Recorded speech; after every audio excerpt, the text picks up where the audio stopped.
আসসালামু আলাইকুম সম্মানিত শ্রোতা মণ্ডলী, ফের আপনাদের সঙ্গে একটি গুরুত্বপূর্ণ হাদিস আলোচনা করব।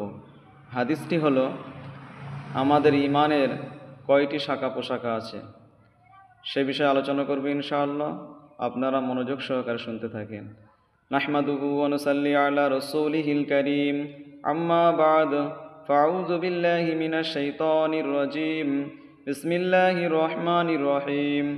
عن أبي هريرة رضي الله عنه قال قال رسول الله صلى الله عليه وسلم الإيمان بضع وسبعون شعبة فأفضلها قول لا إله إلا الله وأدناها إماطة الأذى عن الطريق والحياء شعبة من الإيمان।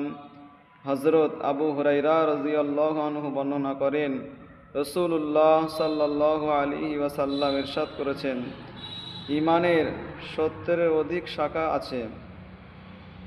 তার মধ্যে সর্বপ্রথম শাখা হলো লা ইলাহা ইল্লাল্লাহ বলা, এবং নিম্ন শাখা হলো রাস্তা হইতে কষ্টদায়ক জিনিস সরিয়ে দেওয়া, এবং লজ্জা ঈমানের একটি বিশেষ শাখা।